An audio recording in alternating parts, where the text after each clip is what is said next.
Alrighty. Hello, everyone, and welcome back to the Harvesting Justice podcast. Woo, woo, woo, woo, woo. Today, I am with Pro Life San Francisco's founder, Terrisa Bukovinac. Teresa, welcome. Thank Woo, you so woo, much. woo, It's an woo. honor to be here. I'm so excited. This Yes. podcast is doing great. Yeah, thanks. This is going to be episode 13, I think. Wow. Yep. So proud. Yep. Subscribe wherever you listen to your podcast. Like, review, and rate. Please and thank you. Well said. Yeah, so Teresa, what's new with you? What's going on in the world of Terrisa Bukovinac? Well, I am living in Memphis, Tennessee now. I've moved here to help Randall Terry, who is now my boyfriend. He's the original founder of Operation Rescue, and we are working together on a new project called Rescue Resurrection. That's exciting. Melanie's been a part of it. Yes. Very excited to have her. And it's really open to anybody. We're starting to organize people for mass civil disobedience on behalf of the babies.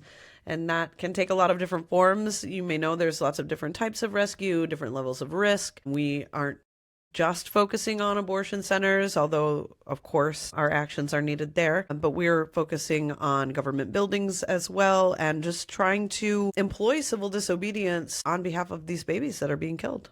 Amazing. Teresa, I always like to share some pro-life San Francisco lore to the listeners whenever I get the chance. Maybe tell us a little bit, how did you go from leading Pro-Life SF to leading POW and now living in Memphis? Connect the dots. Yeah, well, it definitely all starts in San Francisco. All roads lead to San Francisco. My heart is still there. It always will be. I miss the Bay Area so much. She left her heart in San Francisco. It's been painful, but I did it to further the movement. I moved to DC in 2021 in order to work with Democrats for Life of America. I was the president of the organization at the time, and then decided that I wanted to do something that was also just as partisan, but maybe, a little bit more so, and also employing more activism. A little bit more spice. Yeah, a little bit more sexiness to the pro-life cause. And so I founded Progressive Anti-Abortion Uprising. We are coming at the pro-life issue from a leftist, progressive point of view, but we're also organizing young people, well, people of all ages, really, for direct action on behalf of the babies. So our mission really kind of flows into the mission of Rescue Resurrection. So that's why POW is a part of it, and also to show people that there are progressives involved in this movement, that it's not just conservatives, it's not just rescuers from back in the 80s who are reviving this. I mean, they're involved too, which is really critical. Totally. The intergenerational organizing is so critical to our success. But we're organizing people across the political spectrum, and I think POW's involvement really shows that. What does it mean to be a pro-life progressive, and how do I know if I am one? Well, if you regularly cringe during conservative talking points, you might be a leftist. You too might. If you have concerns about the way ICE treats people in this country, you might be a leftist. I've always had pretty left-leaning views, and I think which is pretty typical for young people, for women, but I've always had kind of a sensitivity on the abortion issue, and I would kind of wonder, like, how does this fit in with my other leftist views? If it's supposed to be championing the cause of the marginalized, then what is going on with abortion? And over the years, I just realized that you can't be progressive unless you care about the babies, that there's no liberation for anyone without the unborn, because our liberation is tied to each other. And that just became much more apparent to me over time. And I found I'm a secular person, I'm an atheist, and I found other non-religious pro-lifers out there, and that gave me a little bit more confidence. But I think that there are a lot of people with left-leaning political views who recognize that being pro-abortion does not fit into that ideology. Yeah. And I'm trying to just be that representation for people so that they don't feel alone, and so that they can be seen and heard, because the more of us that step out into the light and say, hey, I'm a leftist and I'm against abortion, it gives permission to everyone. And that's when we're going to see real change. I totally agree. I feel like within my own pro-life story, I mean, I was never political growing up. Probably that's the experience for a lot of people. You don't even think about politics. It's not something that's spoken about in the home. But when I got involved in the pro-life movement, that's when I naturally just fell into camps of very conservative right-leaning peoples. And so naturally I'm like, okay, well, I'm with these people, so I Right. guess this is what I think too. And I feel like groups like Pro-Life San Francisco, POW, Secular Pro-Life, Rehumanize, et cetera, started giving me permission to feel like, actually, I don't have to try to be a cookie cutter pro-lifer, like an image of what I thought a pro-lifer must be, or I don't know. So I feel like as to my point, that groups like PLSF and PAL gave me permission that I could fit outside of a box. I didn't have to try to be just one box, black and white. And for that, I'm thankful. I look at you now, an icon, Yeah, she's an icon. She's a running circles legend. around other pro-life activists. Girl, let's talk about your connection with fetal organ harvesting. I know that that is something that is heavy on your heart, something that you were actively fighting against when you were leading Pro-Life San Francisco. Maybe tell us about your connection to the fight against fetal organ harvesting, since this is the Harvesting Justice podcast. Yeah, thank you. I did basically start the campaign against UCSF when I lived in San Francisco. I had a friend who interviewed for a job. He was a scientist, and he was interviewing for a job that would have required him to handle dead babies at UCSF. And that really sparked my interest, of course, as a pro-life activist. I was like, what are they doing? Tell me more. And that's when I really dove deep into some of the work of David Daleiden, and he helped me really kind of recognize what was happening there and to build a campaign. I built the campaign, but, the educational process. And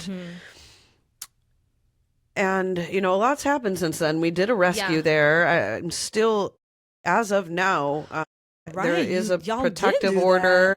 Yeah, the abortionist Eleanor Dry, who works there at UCSF, she has a protective order against me and a couple others who were involved in that rescue. But hopefully, we're hoping that they will be able to make a deal soon. But it became kind of a thing where we were having an ongoing interaction with the folks who are perpetuating these evils. And but then later, when I moved to DC, I was doing activism with Lauren Handy, and although we came upon a box that was being loaded onto the back of a truck by a medical waste truck driver, and we asked him if we could have the box. He gave it to us. We opened it up. There were 115 aborted dead babies in the box. And while these babies were not necessarily headed for fetal organ harvesting, they were actually headed for an incinerator in Baltimore to help power the city of Baltimore. That's crazy. But they were the same, some of them, at least 5 of them, were around the same gestational age as many of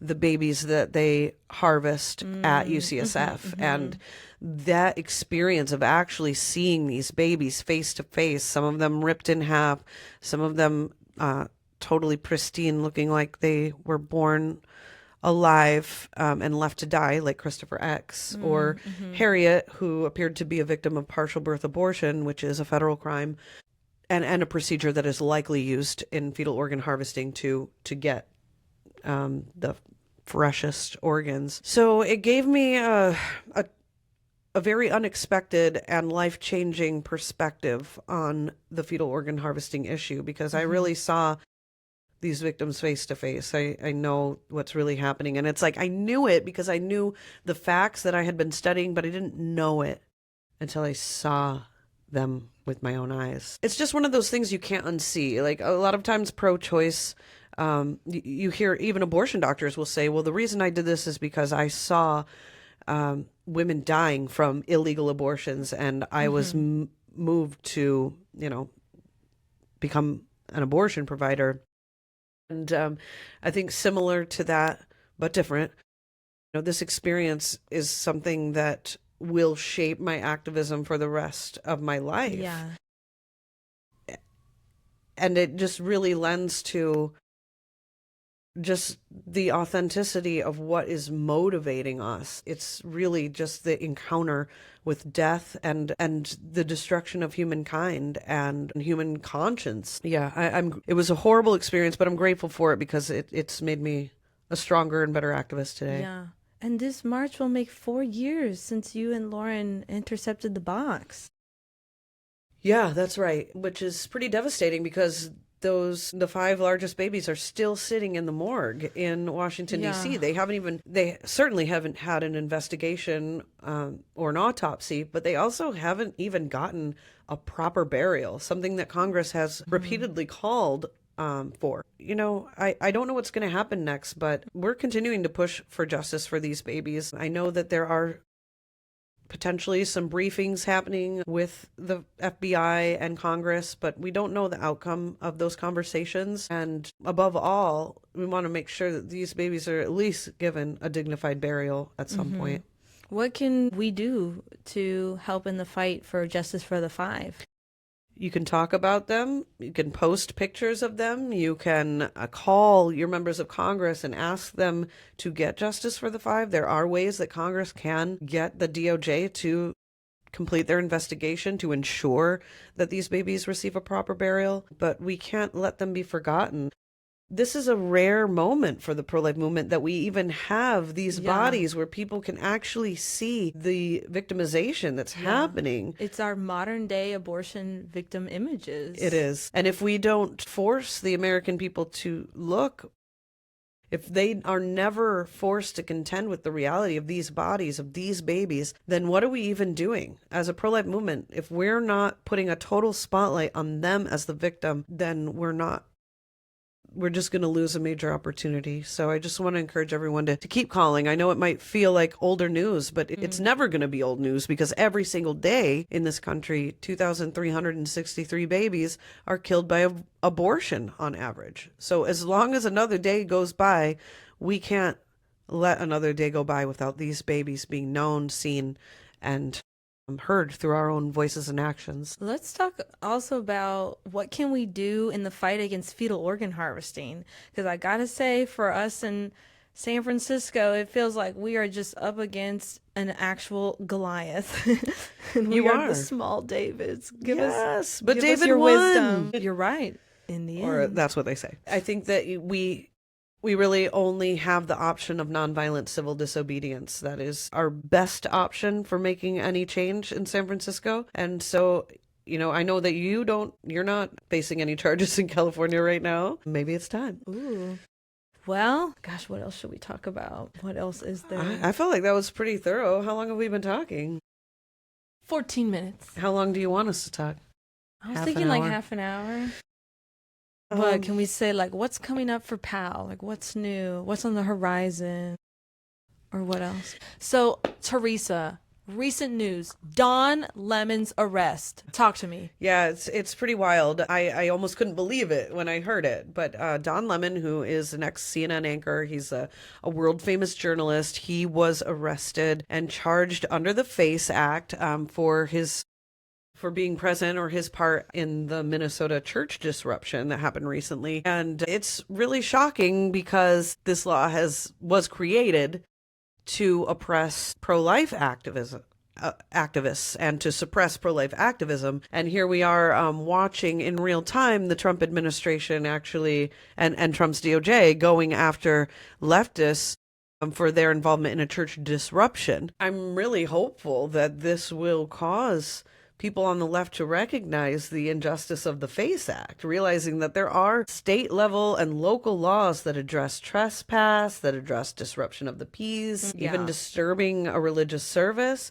but that this draconian federal law is used literally as a political weapon. And all it does is prevent people from being able to peacefully organize mass civil disobedience, which is so important in our nation's history. And the thought of like the FACE Act being employed during the civil rights movement, for example, it would have absolutely crushed that movement if anyone who was involved in civil disobedience was up against a FACE Act law. And ultimately, because of the federal prison risk. And if each administration is just going to keep using the FACE law to prosecute nonviolent activists who are their political opponents, or who they perceive to be their political opponents, we're going to totally erode our democracy. Now, I was like really hopeful when it first happened, but since then I have seen very few, if any, major pro-life groups coming out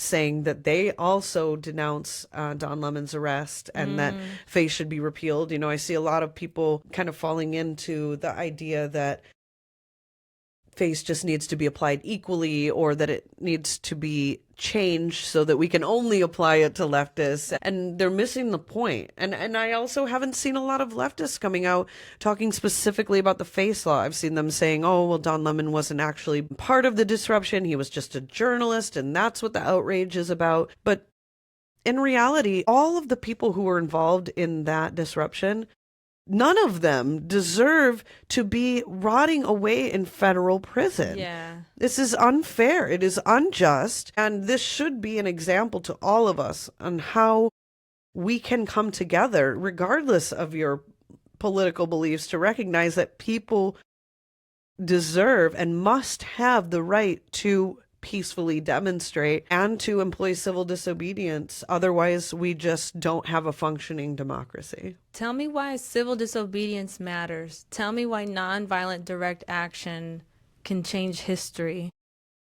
You know, I first got into this through the animal rights movement, and I was exposed to authors like Gene Sharp. Gene Sharp is one of the leading experts, or was one of the leading experts on nonviolent civil disobedience. He wrote the book basically on it, and his idea was that power is not monolithic, that power is given freely by the people to those who have it, and that that if people choose to disobey, that if they choose not to, if they don't give consent, then rulers cannot rule. And so the idea is to move power from those people who are killing babies to people who don't want to kill babies. And the only way to do that, other than violent warfare, which is totally opposed to what we believe, it's not at all in line with the pro-life ethic. Our only option really is to disobey laws that protect child killing. It is through that civil resistance that you see social change start to happen. And that's what we saw with Gandhi's movement, with MLK's civil rights movement, and later in Eastern European countries like Lithuania, Estonia, Latvia, and also like the Balkans, Croatia, Serbia, Bosnia. There were several civil disobedience efforts made to grant independence to people and to oust dictators and to actually change the political makeup of a nation. So if that can be done in countries where people are facing like death penalty action for engaging in nonviolent civil disobedience, and they were still able to make inroads and make major political change, then certainly we can in the United States, where we have a freedom of the press, we have a freedom of speech, and so far we mostly had the freedom to peacefully assemble for protest and civil resistance. And that is really just the only way that we know of that can shift power in that way, through without having to shoot a single bullet or drop a single bomb. Yeah. As you were talking about that people were risking the death penalty, it makes me think like, wow, those people truly believed in the cause that they were fighting for. And then my mind goes to us in the United States pro-life movement. I'm thinking like, do we truly believe in the cause that we are fighting for if we are not willing to sacrifice? Yeah. We're not facing the death penalty. I know Randall Terry likes to joke of like, no one's going to get waterboarded. No one's going to get thrown off of the plank. Like, you're probably not going to be shot on sight. Yeah. We really have such a clear pathway to engage in this type of political action, and it is going to help us change the situation for babies. But if we just think that we're going to do it through social media posts, respectful conversations, podcasts, calling your members of Congress, we're fooling ourselves. Massive change like that, especially when you're going up against an oppressor like the abortion industry, we're not going to make change until we are much braver. Sophie and Hans Scholl were murdered by the Nazis for handing out leaflets informing people of Hitler's crimes against humanity, literally beheaded the same day that they were arrested. And they were teens, and they knew what they were risking. They knew the violent oppression that was happening from the Third Reich, and they knew they were risking their lives. And they did it anyways because people were really getting murdered by the millions. And that's happening now. We don't have to risk being beheaded the same day we get arrested. We really don't. But we do need more bravery, and we need more activists willing to make serious sacrifices on behalf of these babies. Otherwise, the political power will not move. And when we look back at the inception of Operation Rescue in 1987, abortion was not even one of the top 10 issues. And then when Operation Rescue came, they had hundreds of thousands of people. Hundreds of people at each abortion facility, and they had 75,000 arrests between 1987 and 1994. That dwarfs the arrests made during the civil rights movement, which makes it the largest peaceful civil disobedience movement in the history of the country. If you've ever read the book Wrath of Angels, it really links that particular movement to the formation of the religious right, which ultimately gave rise to the first pro-life political party. There really is no other major country in the world that has a pro-life political party. And unfortunately, we don't now either, because the Republicans have basically taken it out of their platform. We can get it back. And one of the ways we get it back is by demonstrating with our bodies en masse that we are willing to sacrifice for this cause, that we will resist laws that allow for child killing in this country, and that we can make abortion a top issue again. And right now, abortion is no longer in the top 10 issues facing voters. Even though there are literally nearly 3,000 babies killed every day, it's not even in the top 10. And so we're in the same situation again. And we know from history that change can be made, but it is going to take a little bit of courage. It doesn't even have to be a whole bunch. It really is just a little bit of courage to risk arrest, or to do anything that is violating some statute or whatever that protects child killing in order to make social change. As you're talking just now, my mind went to the theory of, do pro-lifers actually want to end abortion, or do they just want to keep their jobs? Like, do they actually want to work themselves out of a job? Yeah, sometimes it feels like people just want to be in a club, or like even being at the March for Life this year and every year, it often feels like just an indoctrination tool for conservatives. Like they're touting this entire lifestyle choice, like get married and have kids. A lot of the signs said it's a Charlie Kirk quote. Oh yeah, I saw those signs. Yeah, is that really what we're here for? Like, because we think that you should live a certain type of lifestyle? We've really gotten away from the genocide that we are actually fighting, or recognizing it as such. And I think the pro-life movement has always had kind of an idea that, and not necessarily the pro-life movement, but conservatives in general, like we're more polite. I say we, but it's not we. They feel like they are more polite, and let's not rock the boat. Right. Let's do what works. Right. And just this idea of like, just being more law abiding, and that protest and raising your voice and disorderly conduct or getting arrested, that's not something that a proper conservative person would do. And that's really hindering our ability to recognize what needs to be done in the midst of an actual genocide being committed by the Democrat Party, and unfortunately collaborated on by the Republican Party.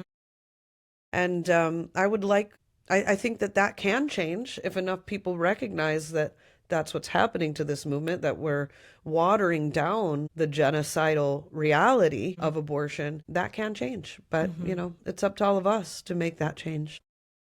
Wow. Well, it's been such a joy getting to chat with you, Terrisa, our Pro-Life San Francisco founder. I'm so proud of you, by the way. Thanks. I'm so proud of Pro-Life San Francisco, and the effort must continue there. And I'm going to be there to help along the way for sure. I'm never like fully gone. But I Because your just, heart is in it's San literally there. Francisco. It's literally there. But I just want to let you know how proud I am of you and everyone in San Francisco who's continuing this fight and continuing to show courage in the face of a genocide. Thank you. And I want to make this my public invitation to Teresa. October 18th is going to be our 10-year anniversary of the founding That's of Pro-Life right. I SF. remember it like So it was yesterday. yes, so please come the day before October 17th. We're bringing back the Let There Be Life conference. We're going to do the third Let There Be Yes. Life conference, and then October 18th we're doing our third dinner. Are you going to do it at Berkeley? Maybe if I can You finesse should my way in. do it. That's awesome. I'll be there. I'm so Yes, excited for you yes. This is guys. the public invitation. Yeah, we're doing this. We're organizing California. That is never going to stop. The future of California is pro-life. It literally It's is not a joke. pro-life. It's happening in real time. Come be a part of it. Yes, so you all will get to see Teresa, our founder, at our third Let There Be Life conference happening October 17th, 2026, and at our third dinner celebrating the 10th anniversary of Pro-Life San Francisco's founding happening October 18th, 2026. And thank you again, Teresa, for Thank coming you. on the Harvesting Justice podcast. And if you would like to take an action step to fight against the fetal organ harvesting happening at UCSF, please go to ethicalresearchnow.org. Do the action step. Let your voice be known to all the people in power within the University of California system, and subscribe to our email list on our homepage at prolifesanfrancisco.org to stay in the know of all upcoming pro-life events and how you can get involved with us. So thank you again. And until next time, Harvesting Justice podcast over and out.